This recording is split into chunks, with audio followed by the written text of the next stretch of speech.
Buenos días, chicos. Estoy aquí con mi compañero. Está comiendo pan. ¿Cómo se dice pan? Di pan. Nana. Nana, lo llaman nana, no sabemos por qué.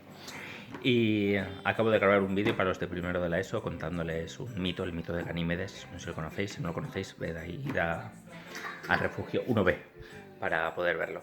Y a vosotros os voy a hablar de otro mito, ¿vale? Un mito que tiene que ver con la historia de España, que es el mito de la Tercera España. Es algo que tiene que ver con cuarto de milenio. Es algún tipo de misterio que vincula la civilización egipcia con los extraterrestres. No, el mito de la Tercera España y sobre todo el mito de saber si es en realidad o no un mito, ¿vale? Es esa teoría de que existe una España no guerra civilista. España, como sabéis, está dividida entre izquierdas y derechas, muy de izquierdas y muy de derechas, y se pelean todos los días. La mejor forma de ver y de conocer España en su parte bipolar es en Twitter. ¿Vale? Yo en esta cuarentena me he redirigido al libro de papel para así no tener que tocar el móvil mucho, aunque bueno, sigo cayendo porque yo sé, a veces uno tiene sus debilidades. Y en Twitter podéis ver cómo se matan unos a otros y cómo cualquier tema, cualquier motivo es susceptible de generar una polémica, insultos y amenazas casi de muerte. Le pasó a Jamie Oliver por el hecho de poner chorizo en una paella, fue considerado una herejía. Bueno, por aquí en realidad fue en Estados Unidos, aquí unió España prácticamente contra Jamie Oliver en una confrontación internacional. Tener un enemigo en común suele unir, aunque si el enemigo es de todos, pues entonces es otro motivo de lucha interna. La Tercera España es un mito realidad, ya lo veremos, que surge sobre todo a partir de la posición de diversas personalidades cuando está ya el conflicto de la guerra civil, cuando está ya el golpe de Estado. Y hay personas como podrían ser Salvador de Madariaga fundamentalmente, Ortega y Gasset, Unamuno, que son aquellos que se ponen en medio, que no apoyan ni a unos ni a otros. De hecho, muchos de ellos firman primero un manifiesto a favor de la República, pero luego se van al exilio y repudian esa firma en vistas de circunstancias como puede ser la quema de conventos, la represión por parte de la República y lo mismo en la otra parte. Y, y se habla de esa tercera España y el gran debate es si existió realmente o no, porque hoy en realidad se duda mucho y de la tercera España se dice que es una España tibia que quiere equiparar a unos y otros, una España que no se moja, que no se casa con nadie, pero que según esa crítica, lo que está haciendo en realidad es apoyar el golpe de Estado, no dándole la importancia y no criticándolo como se merece. Bueno, pues sería algo a tener en cuenta y a debatir si existe esa tercera España o no, si es posible esa tercera España no guerra civilista y que impulse la concordia o los puntos de encuentro por encima de este enfrentamiento. Y como podéis ver hoy en la televisión, en las radios, en Twitter, en todas las redes sociales, es muy difícil de saber si es posible ese punto de acuerdo entre unos y otros. Pensad que, no sé, que eso, que cualquier motivo es susceptible de provocar un enfrentamiento. Estos personajes, Unamuno, Salvador de Madariaga, Ortega y Gasset, para algunos son una minoría, muy minoritaria, ¿vale? Apenas absurda, en un ambiente entre dos grandes polos, entre el polo de la derecha y el polo de la izquierda. Para otros no, por ejemplo Andrés Trapieyo sostiene que en realidad rojos y azules eran una minoría. Lo que pasa es que una vez ya metidos en la dinámica de la guerra civil, pues hubo que tomar partido.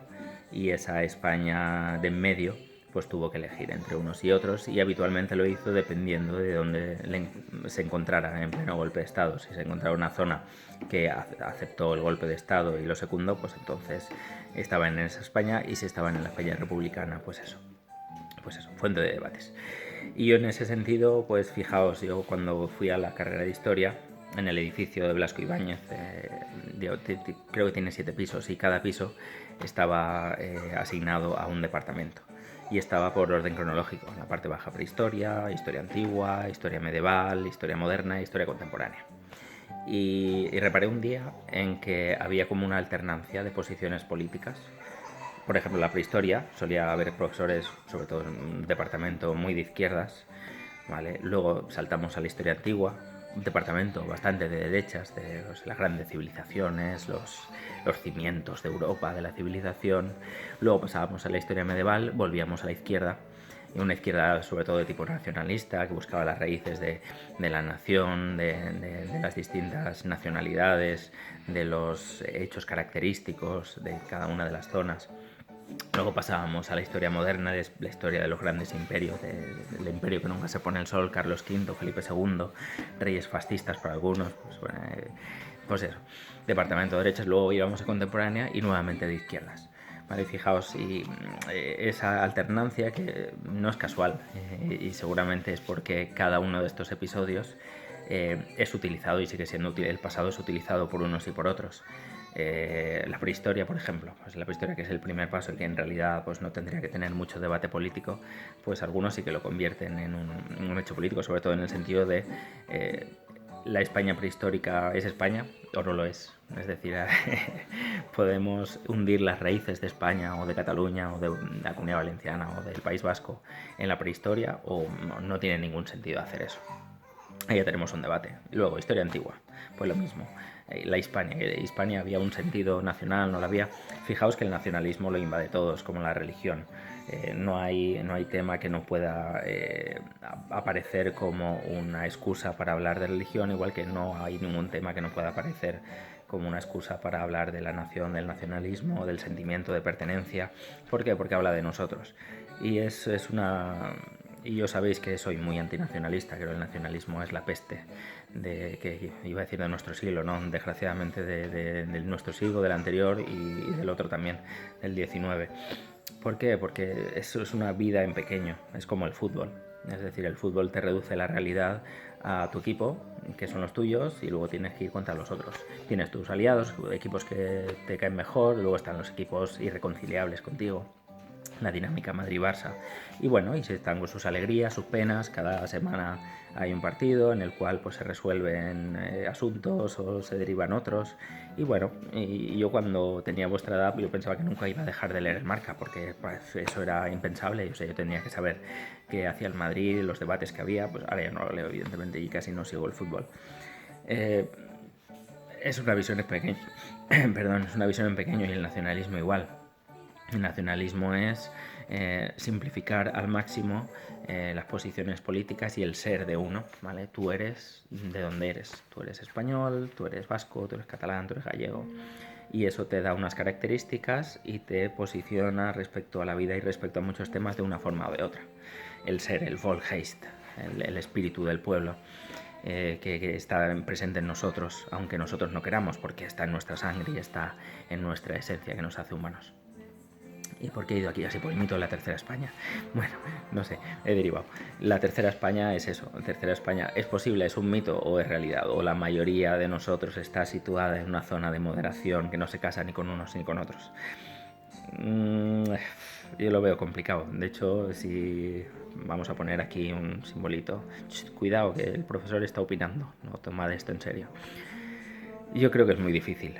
De hecho, los partidos que han surgido en el centro y fundamentalmente que han surgido desde la izquierda, por ejemplo, UPyD es un partido que se fundó desde la izquierda, una izquierda crítica sobre todo por la deriva que estaba teniendo el socialismo a partir de la época de Zapatero.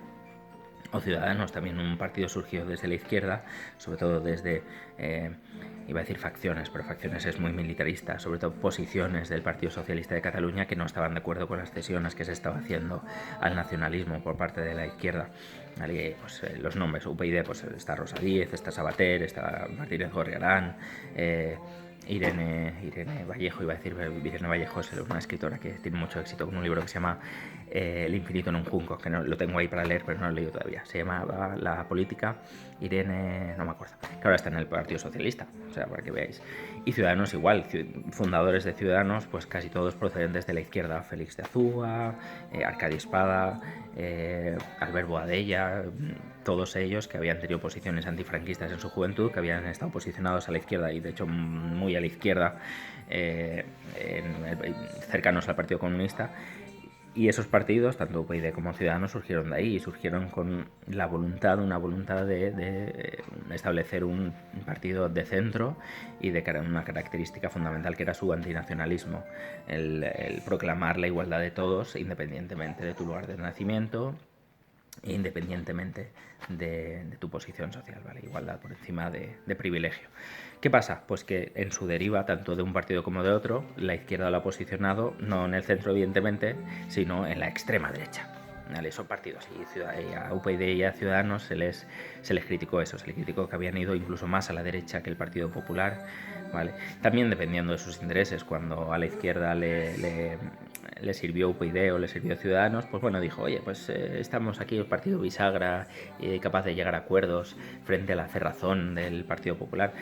Pero cuando no se necesitaron, pues eso, se intentó hacer todo lo posible por que desaparecieran. Y en parte, tanto UPyD como Ciudadanos desaparecieron por errores internos graves, pero también por ese interés por parte de la izquierda de polarizar, ¿vale? Y de establecer un relato de buenos y malos, igual que hace la derecha, y de la derecha tanto del PP como de Vox, es crear su espacio, y la forma de crear espacio no es a través de propuestas sensatas, propuestas inteligentes, sino a través de una polarización. Pues iba a decir algo que no me acuerdo, un momentito. Sí, y en ese intento de ponerse en medio, ¿vale? Y de todos aquellos que, bueno, yo sigo sobre todo a un señor que me cae muy bien, que se llama José Montano. Estoy en Twitter seguramente exclusivamente por él, porque bueno, me gustan sus ideas, coinciden con las mías, y tiene la característica que enfada tanto a unos como a otros. Es decir, habla muy críticamente sobre Podemos, muy críticamente sobre Vox. ¿Y qué pasa? Que recibe palos por una parte y por otra, y le dicen, es que usted es un tibio y equipara a unos y otros, cuando en realidad... Y él dice, nada menos tibio que estar en el medio, porque recibes de unos y de otros y además odias por igual. Una característica, y de hecho tuvimos una breve conversación en Twitter sobre eso, que en la España polarizada el odio siempre es del otro. Es decir, la izquierda piensa que el odio viene de la derecha piensa que el odio viene de la izquierda, y ellos vienen a ofrecer un mensaje conciliador, pero no reciben contestación. Y lo que hacen es...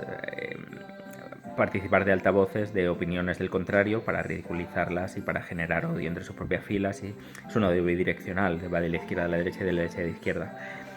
Pero es un odio que no se autocaracteriza como tal. Ellos piensan que ellos son el amor y el rival es el odio.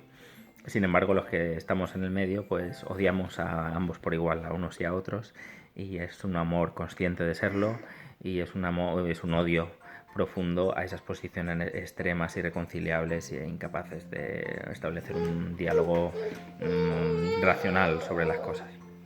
Bueno, pues mito de la tercera España. ¿Es posible una España moderada, una España no guerra civilista y no enquistada? ¿Es posible? ¿Es posible la moderación? Pues parece que no. Pues bueno, pues habrá que esperar que sí. Y nada, pues mira, está limpiando ahí. Muy bien, limpia. Perfecto. Mira, y se me acaba de ocurrir. También es un mito, es el mito de la tercera España, igual que el mito de las tres culturas, las tres religiones que convivieron en la Edad Media, los árabes, los judíos y los cristianos. No es verdad, se pegaban unos a otros y se acusaban de todo. Cuando había un problema, pues enseguida la culpa era de los judíos o de los cristianos o de los árabes. Y en aquellos lugares donde convivieron fue donde más se mataban. En la tercera España, pues ¿dónde está la tercera España? ¿Seréis vosotros? ¿Será él? Lo dudo. ¿Qué? Di oso. O yuyu. Pan nana, oso o yuyu. Nos vemos, hasta pronto.